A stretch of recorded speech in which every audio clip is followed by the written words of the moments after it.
लिंग पर चढ़ाएं ये खास फूल, होगी पुत्र प्राप्ति। सनातन धर्म में देवी देवताओं की पूजा का विशेष महत्व है। हर देवी देवता की पूजा में कुछ विशेष नियम और परंपराएं निभाई जाती है। भगवान शिव की पूजा में भी कुछ ऐसे रहस्य और मान्यताएं छिपी हैं जिन्हें जानना भक्तों के लिए अत्यंत लाभकारी माना जाता है। ऐसा कहा जाता है कि कुछ विशेष फूलों और सामग्रियों का प्रयोग शिवलिंग पर करने से स्त्रियों को संतान सुख की प्राप्ति होती है, विशेषकर पुत्र रत्न की प्राप्ति।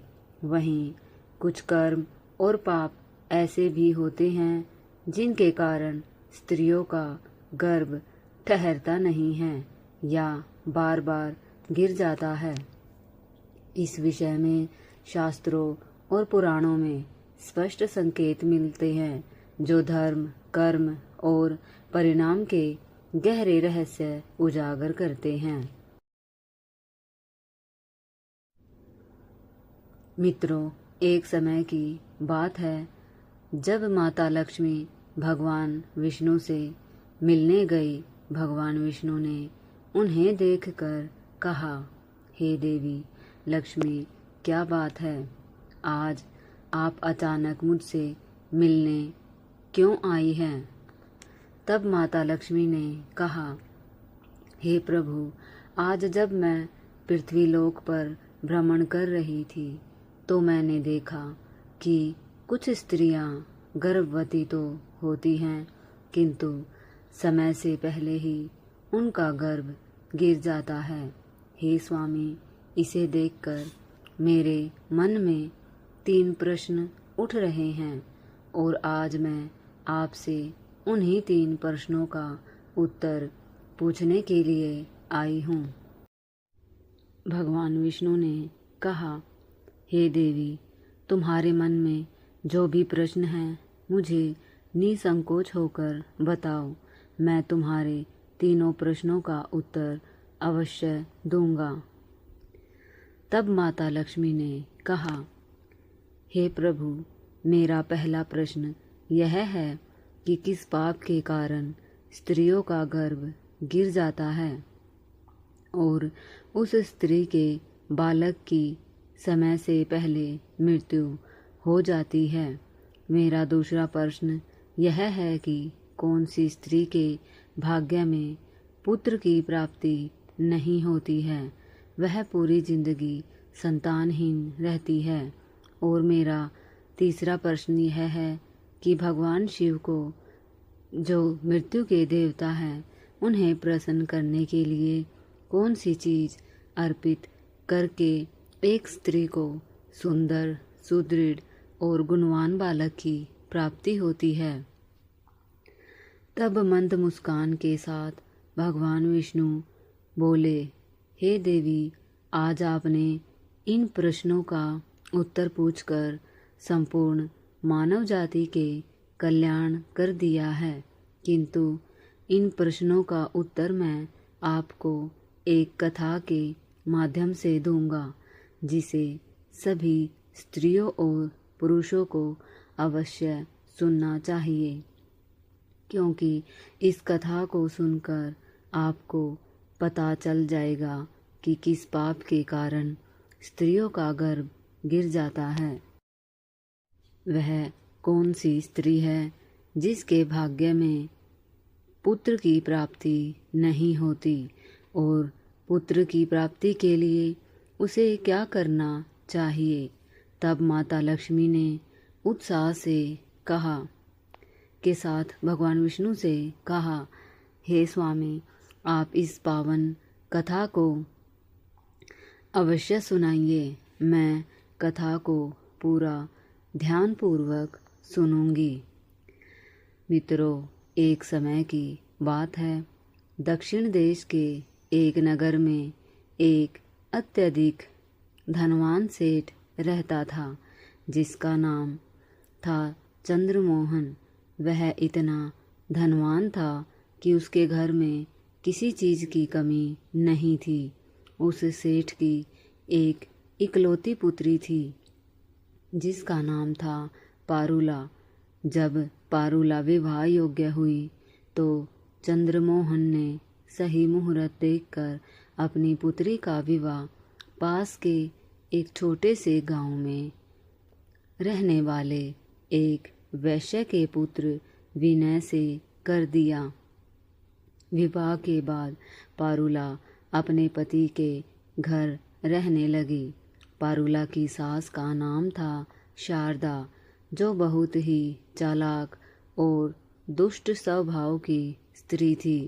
पारुला ने अपने विवाह के समय बहुत सारा दहेज लिया था, जिसमें सोना चांदी, घोड़े, गायें, बैल और अनाज शामिल थे।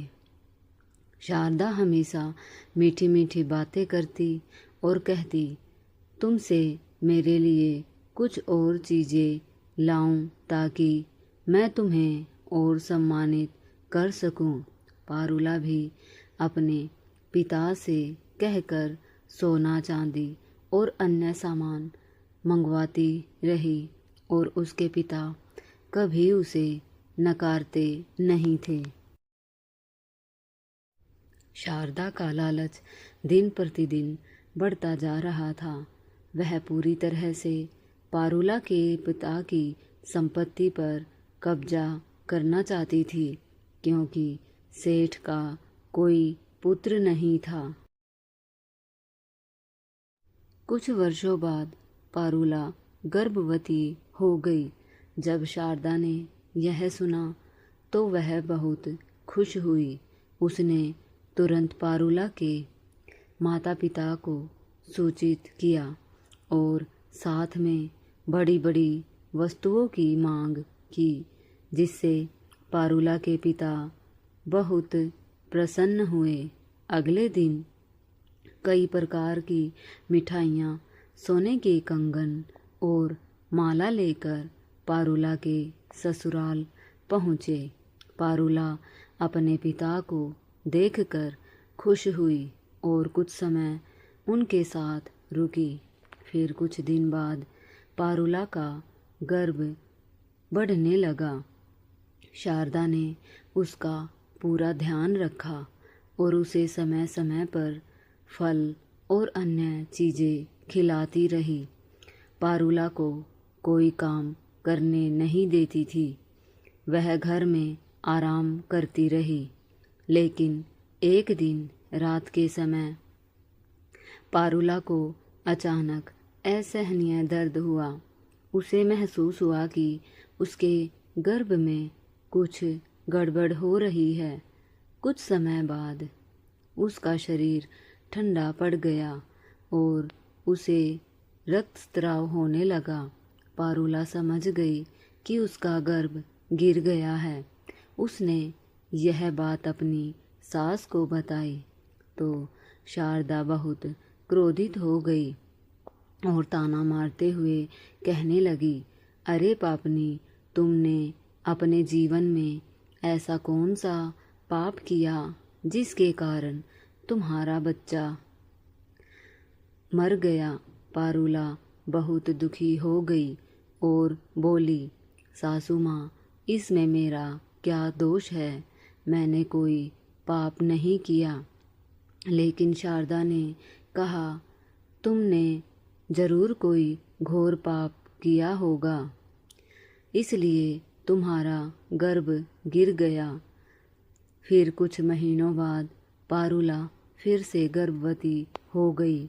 उसका पति विनय बहुत प्रसन्न हुआ, लेकिन उसकी सास अभी तक उससे नाराज थी।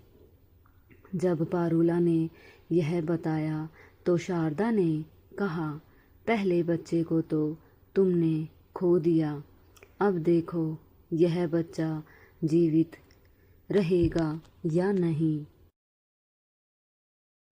अंततः पारुला ने एक बालक को जन्म दिया, लेकिन वह न तो रो रहा था न बोल रहा था।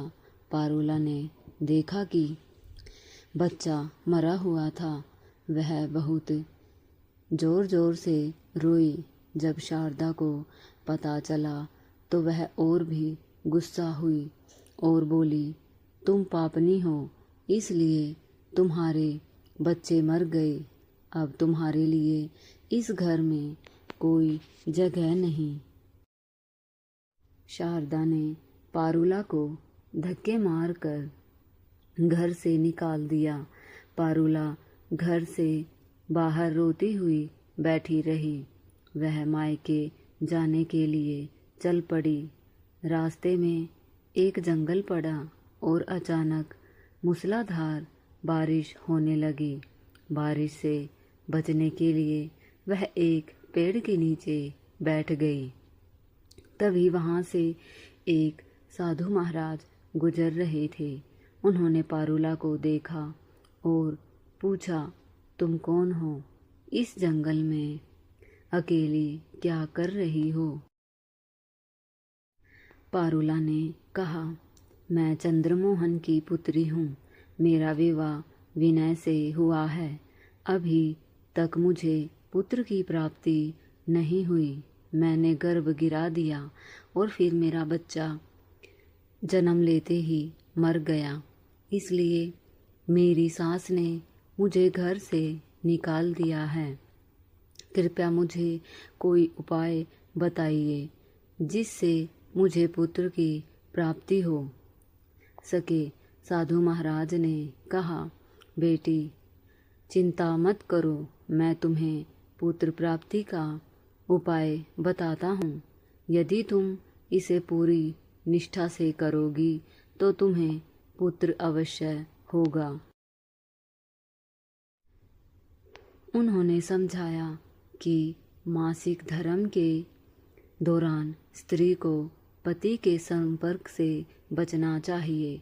गर्भवती स्त्री को भगवान की पूजा करनी चाहिए और हमेशा प्रसन्नचित रहना चाहिए। गर्भवती स्त्री को दुखी या निराश नहीं होना चाहिए। उसे हमेशा सात्विक और हल्का भोजन करना चाहिए। गर्भवती स्त्री को डरावनी चीज़ें नहीं देखनी चाहिए और जितना हो सके अपने ही घर में रहना चाहिए। जो स्त्रियां इन नियमों का पालन करती है उन्हें उत्तम पुत्र की प्राप्ति होती है। साधु महाराज ने पारुला को विशेष पूजा का तरीका भी बताया, जिसमें शिवलिंग पर बेलपत्र और सफ़ेद पुष्प अर्पित करने से पुत्र प्राप्ति होती है। साथ ही नियमित पूजा, ध्यान और सदाचरण की सलाह दी। इस प्रकार पारुला ने साधु के बताए नियमों का पालन किया। उसने शिवलिंग पर बेलपत्र और सफ़ेद फूल अर्पित किए। उसकी भक्ति और नियम पालन से भगवान शिव प्रसन्न हुए और पारुला को सुंदर, सुदृढ़, गुणवान पुत्र की प्राप्ति हुई। उन स्त्रियों के बारे में बताइए जिनके भाग्य में पुत्र की प्राप्ति नहीं होती। तब भगवान विष्णु ने कहा, वे स्त्रियां जो अपने पति से हमेशा झगड़ा करती है और घर में अपने मनमाने तरीके से काम करती है, उनके भाग्य में कभी भी पुत्र की प्राप्ति नहीं होती। यदि वे स्त्रियां अपने पति का आदर और सम्मान करें, उनका मान रखें, तो उन्हें भी पुत्र की प्राप्ति होगी। तो दोस्तों, यह थी आज की कथा। मैं आशा करती हूँ कि आपको यह कथा पसंद आई होगी।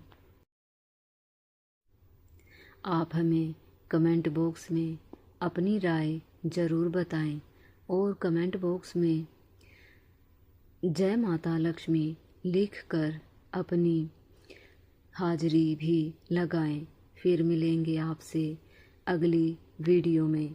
धन्यवाद।